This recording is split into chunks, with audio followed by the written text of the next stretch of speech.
প্রধান উপদেষ্টা, আপনার একটা কথা বলি, আমরা আগেও বলেছি এই সরকারের সকল উপদেষ্টার এক পা অন্য দেশে, বিপদ হইলে ভাইগে যাবে, কিন্তু আমরা দৃঢ়ভাবে বিশ্বাস করি আপনি ভাগবেন না।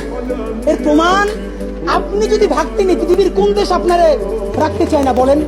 তাহলে হাসিনার আমলেও 10 তলা বিল্ডিং পাইয়া আপনার আদালতে হাজিরা আপনি দিতে আসতেন না, আপনি তখনই বিদেশ থাকতে পারতেন।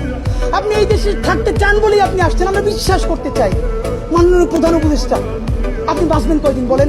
আপনার এত বয়স হয়েছে, বাংলাদেশের গড়ায় উঠছে প্রায় 20 বছর বেশি পাচ্ছেন। আমার বাপের 63 বছর পাচ্ছে, তার চেয়ে আপনি প্রায় 20 বছর বেশি পাচ্ছেন।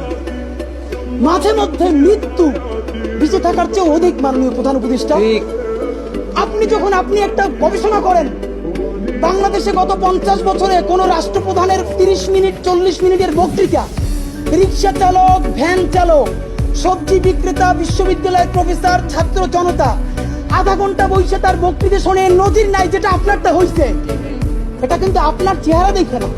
আপনি রাজনৈতিক দল করছিলেন, ফেরও করছেন, কিন্তু এইবার যে আপনার এই বাংলাদেশের পক্ষে হৃদয় নিংড়ে ভালোবাসা, আপনি যখন বক্তৃতা করেন আপনি আর্টিফিশিয়াল কিছু বলেন না, কিন্তু আপনি যখন ঘোষণাপত্র বললেন আপনার চেহারায় আর্টিফিশিয়াল ছাপ।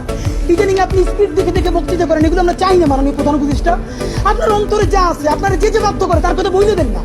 আপনারা কি করবে বলেন? আপনি খুন করবেন? আপনি প্রায় 80 বছর বাঁচছেন, আর কয় বছরই বাঁচবেন? আপনি কি খাবেন, কি বাঁচবেন? আপনি বরং যদি আপনার আর্মি মেরে ফেলে, আপনার যদি ভারতীয় আধিপত্যবাদ গুলি করে, আপনাকে যদি হত্যা করা হয়, কিন্তু সেই রক্তের বিনিময়ে যদি আপনি শহীদদের রক্তের বিনিময়ে নতুন বাংলাদেশ গড়ে যেতে পারেন, আগামী 1000 বছর বাংলাদেশের মানুষ নামাজে প্রার্থনায় আপনার জন্য শুধু দোয়া করবে। বুড়ো মানুষটা থেকে শুরু করে শিশু আপনার বক্তৃতা শুনে মাননীয় উপদেষ্টা কতক্ষণ জানেন? যতক্ষণ আপনি চুলাইয়ের জবানে কথা বলেন। কিন্তু যেই রাজনৈতিক দলের কাছে কোন ধরনের সংস্কার ছাড়া আপনি নির্বাচনের কথা বলতেছেন,